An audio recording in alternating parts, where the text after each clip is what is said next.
Have you ever wanted to do something but was too scared to do it? Or worse, have you ever not wanted to do something you knew you should do and ended up not doing it? It's because of those two little words, isn't it? Comfort zone, comfort zone. Now, I don't think comfort is a bad thing. Heck, I love me some hot showers, cozy blankets, and a creamy coffee. That all has a time and a place. But right now, I'm talking about mental comfort, which can be dangerous. Take introverts, for example. Now, I definitely am an introvert, meaning I regain energy by being by myself. There are some problems, though. I am too comfortable not speaking when a situation demands it. It is so easy to stay at home instead of attending social gatherings. And I'm tempted to do what I'm good at instead of trying new things. Can you think of any examples like that for yourself? Try to think of 3. Write them down. Now, if you really want, you can stay in that comfort bubble. You can be that person forever. But just know, growth only happens on the other side of that comfort zone. We should welcome those experiences that challenge us and make us uncomfortable. Don't let labels such as introvert, extrovert, astrological signs, or presumed characteristics keep you trapped in a box. Let's go over some scenarios here. Have you ever been unwillingly given a label, but then adopted it to yourself because it was just so much easier than fighting the label? This has happened to me many times. I was homeschooled, but I was on the high school basketball team. Yeah, my very first day, I was placed into the box of weird homeschooler girl. And it was just so easy to stay in that box. I had no friends on the team and pretty much never talked because no one wanted to interact with me. I wonder how my basketball years could have gone had I just refused to be put in that homeschooler box. Had I spoken up and stopped being shy.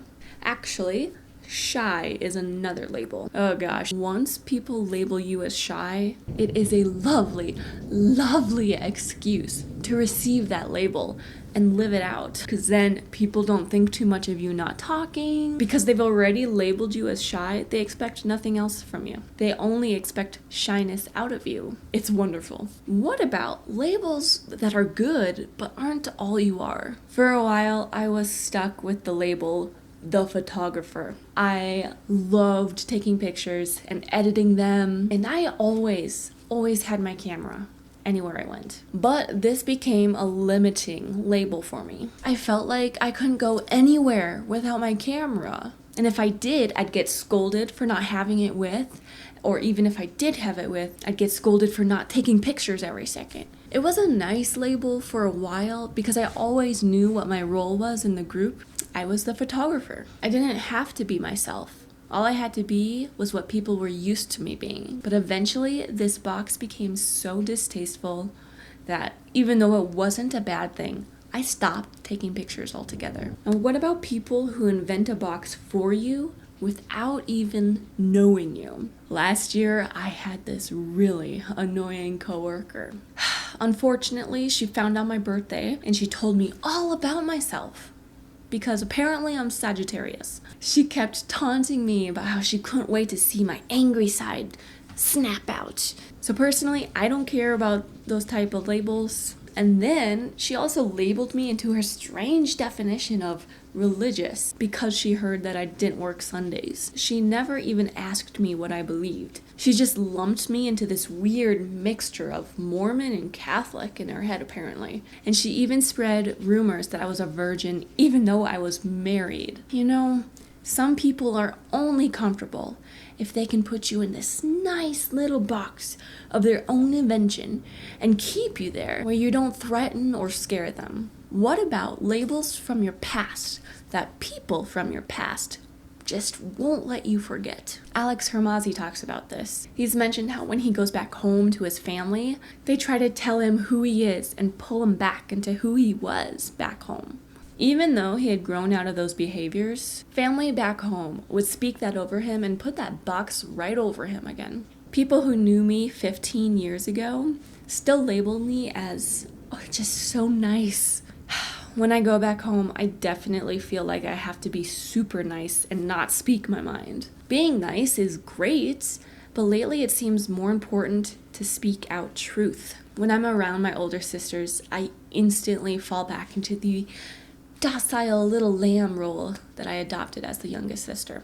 It's seriously like I'm unable to open my mouth, speak my mind, or challenge what they're saying. It can be incredibly frustrating. Now, what about a label you put on yourself that you really, really want, but it is no longer reality? I've got one of those I'm working on right now. It's tough. For a decade, I've curated my silly little reputation as the adventure girl. I mastered the art of the humble brag. When I would casually mention my world travels to people, I would thrive off the look of wonder and jealousy in their eyes as I would list off the countries I've been to, but I made sure to hide my pleasure at their admiration. Suddenly, a point came in my life where my adventures stopped short. Now I am entering my 3rd year living in a rental in a city.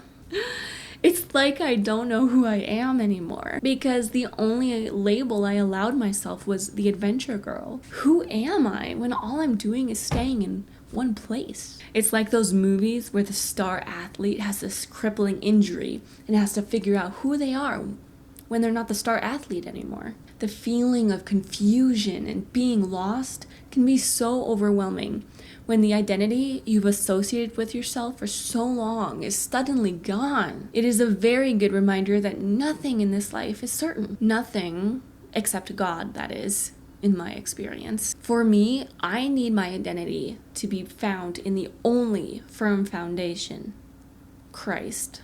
Why? Because he never changes, is never moved, never shaken. I am safe in him. Being a child of God is the only label I want to have over me. So I have one final story for you. Okay, I have a question. Have you ever been prayed over? If not, this might sound a little weird to you, but I wanted to share an experience I had many years ago. In my mid-20s, I was in a state of deep depression. I visited my friend in Ohio, and she was currently living with her grandparents there. One day, her grandpa prayed over me and actually prophesied over me. He said, "You are a platypus, not easily classified." This has meant a lot to me over the years and has helped me cope with my strengthening sense of unbelonging, always feeling like I never can fit into any one box, and finally realizing that's okay. I hope this can encourage you. If you feel trapped under a classification like shy, nice, angry, artsy, emotional, mean, weak, doormat, selfish, introvert, stupid, boring, scared, reckless, bookworm, jock, tech guy, sporty girl, crazy, funny guy, spontaneous, vegan, carnivore, the photographer, or any number of others. You do not have to be stuck in one of these. You can break free of limiting labels. When I say that, I'm talking about characteristics that keep us from growing into the best versions of ourselves. What is one thing you could do this week that could challenge your comfort zone? For me, the answer is easy. I wrote this newsletter. This is the script I'm reading from. Now, I have been scared to try it because basically I have zero experience in writing a newsletter. And I would rather just stick to what I know, which is making YouTube videos. I don't know how newsletters work or how to get people to join, but I know it is my weak point that I have been intentionally and constantly avoiding. So of course I have to face my fear and just try it. It's scary to be this vulnerable with you and talk like this with you and to share things that I believe. This is scary because I'm being serious with you and sharing personal stories. It can be embarrassing, you know? And another thing I did to challenge my comfort zone, I randomly signed up for a women's conference that is coming up. It's actually tomorrow. And currently, this kind of thing is completely out of my comfort zone. I low-key regret registering for it, but I'm sure I won't regret it once I get there. Besides, I already paid, so there's no going back now. My goal is to make at least one friend since I have no community right now. What will you try this week? The comfort zone is warm and cozy, but it is also boring. Don't not do things just because you're afraid of breaking out of your box. You don't have to be a copy-paste product. You can be a platypus. Mammal, flippers, eggs, venom? What the heck are you? You're a frickin' platypus.